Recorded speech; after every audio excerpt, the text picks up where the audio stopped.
कोलकाता में प्रख्यात साहित्यकार डॉक्टर राजीव कुमार महतो को भारत गौरव अवार्ड से सम्मानित किया गया। यह सम्मान उन्हें साहित्य और संस्कृति के क्षेत्र में उनके उल्लेखनीय एवं सतत योगदान के लिए प्रदान किया गया।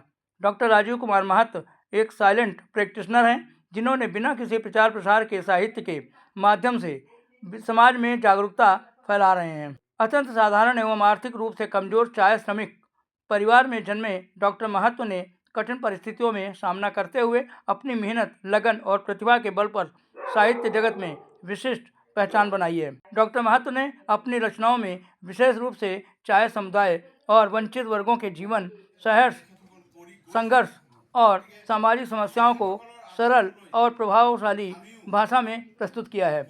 उनकी पुस्तकों ने समाज के उन पहलुओं को सामने प्रदर्शित किया है जिन पर अक्सर पर्याप्त ध्यान नहीं दिया जाता। वे साहित्य के केवल अभिव्यक्ति का माध्यम नहीं, बल्कि सामाजिक परिवर्तन का सशक्त उपकरण मानते हैं। अंधविश्वास, सामाजिक कुरीतियों और अशिक्षा के विरुद्ध उनकी लेखनी एक शांत लेकिन प्रभावशाली आंदोलन का रूप ले चुकी हैं, जिसने नई पीढ़ी को सोचने और आगे बढ़ने की प्रेरणा दी है।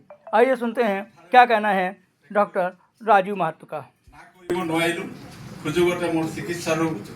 এটা প্ৰগ্ৰাম আছিল, সেই সুযোগতে মই অনুষ্ঠানটোত আহিলোঁ। দাদালৈ মই ধন্যবাদ জনাইছোঁ। দুয়োটা সকলোলৈ মোৰ শুভেচ্ছা, ধন্যবাদ জনাই মোৰ চমু বক্তব্য সামৰিছোঁ।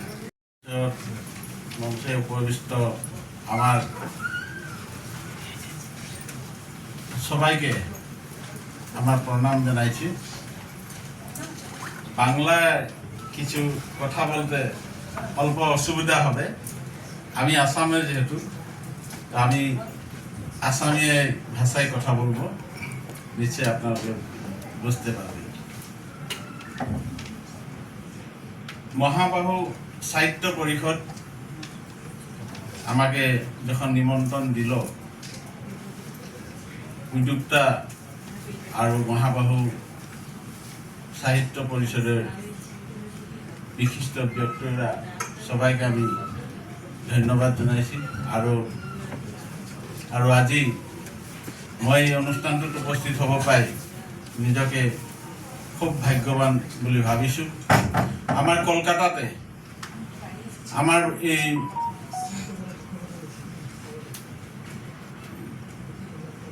ভাৰতৰ কলকাতাতে কবিগুৰু ৰবীন্দ্ৰনাথ ঠাকুৰৰ জন্ম আৰু বিশ্ববিখ্যাত যিসকল কবিগুৰু এই অঞ্চলটোৰ পৰাই বা এই কলকাতাৰ আশে পাশে পৰাই তেখেতসকলে সৃষ্টিমূলক কাম কাজবোৰ কৰি গৈছিলে। এতিয়া অসমীয়া ভাষা মই এটা কথা কওঁ যে বাংলা ভাষাৰ পৰাই পৰৱৰ্তী অসমীয়া ভাষা এটা সংশোধন হৈ অসমীয়া সাহিত্য ভাষা হৈছে। মই জনাত, যদি এইখিনিত যদি ভুল হৈছে মই নাজানো, বা অসমীয়া বাংলা ভাষা যি সাহিত্য অসমীয়া ভাষা সাহিত্যৰ লগত প্ৰায় মিল থাকে। গতিকে সেই ক্ষেত্ৰত এনে পবিত্ৰ অনুষ্ঠানত উপস্থিত থাকিব পাই মই নিজকে ধন্য মানিছোঁ। অলপ পলম হ'ল, বা যোৱা দিনকেইটাত আপোনালোকৰ যিবোৰ অনুষ্ঠান থাকিল মই নোৱাৰিলোঁ, যদিও আজি পলমকৈ হ'লেও আপোনালোকৰ মাজত দেখা কৰিব পাৰিছোঁ। স্বাস্থ্যৰ কিছু অসুস্থ, যাৰ কাৰণে মই চিকিৎসা লৈ আহিব লগা হ'ল, আৰু পুৱাতে আজি মই চিকিৎসাৰ কাম কাজখিনি কৰি আপোনালোকৰ মাজত উপস্থিত হৈছোঁ। ইয়াত থকা যিসকল গুণী জ্ঞানী কবি সাহিত্যিক সকল আছে, মাসকল আছে, মৰমৰ ভণ্টিসকল আছে, জ্যেষ্ঠসকল আছে, সকলোলৈ মোৰ শুভেচ্ছা, ধন্যবাদ জনাইছোঁ। আৰু যিসকলে আজি বিভিন্ন ক্ষেত্ৰখনত জড়িত হৈ তেওঁলোকে ইয়াত যি প্ৰমাণ পত্ৰ বা যি এৱাৰ্ড পাইছে, তেওঁলোকলৈ মই অভিনন্দন জনাইছোঁ। মহাবহংগ সাহিত্য সভাই মোক কিছুদিনৰ পূৰ্বে এখন চিঠি দি এই বঁটাৰ বাবে মোক মনোনীত কৰিছে বুলি জনালে। তেখেতসকলৰ যি চেষ্টা বা যি মোক সন্মান জনাইছে, মই আজি আহি তেখেতসকলৰ অনুষ্ঠানত অংশগ্ৰহণ কৰি বঁটাটো গ্ৰহণ কৰিছোঁ। আৰু মহাবংগ সাহিত্য সভাৰ উদ্যোক্তাসকললৈ মই শুভেচ্ছা জনাইছোঁ। মই ধন্য মানিছোঁ।